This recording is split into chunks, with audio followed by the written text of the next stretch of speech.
Howdy folks, Doc here with Last Best Tool. And the other day I was using two of these Snap-on high leverage pliers together. This is the HL138 ACP.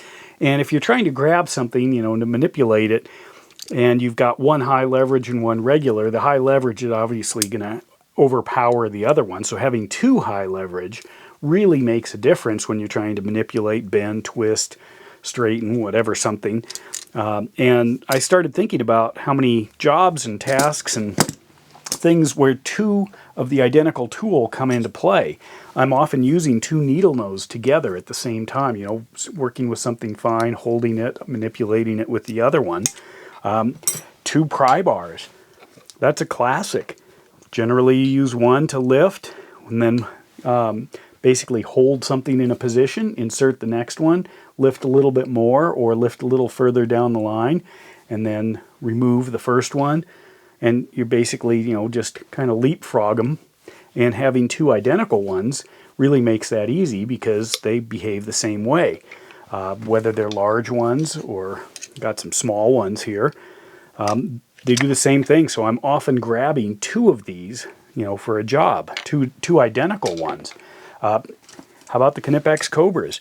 Especially when you're using it on large fixtures, sometimes you want to isolate the one half of the fixture to manipulate the other rather than, having just the stress of say a pipe going into a wall or a pipe going around a corner. You don't want to bend it or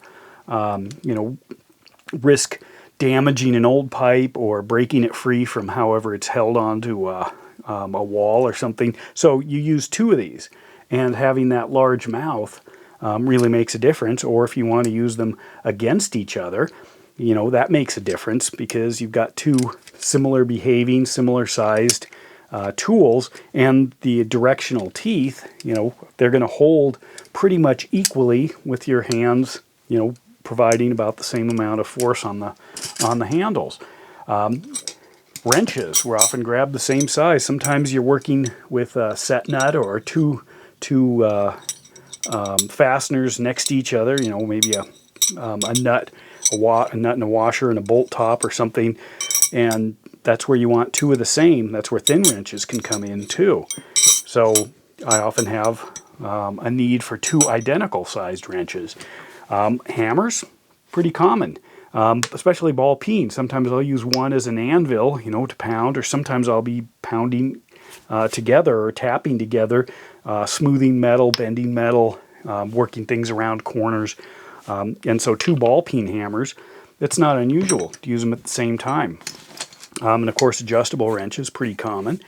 Many times that's a lot easier than grabbing maybe the right sized wrench, but you have one on one side, one on the other side. Maybe one you're going to be manipulating a lot more and the other one not so much. But two of these really comes in handy. It's almost like more than twice of one. So this is really handy. Having two of them is like 4 times as handy. So I'm curious, what other tools do you use two of the same? What kind of jobs require two of the same? These were just the ones that kind of came to mind. I'm sure I'll think of others, but two identical tools, but nothing wrong with it.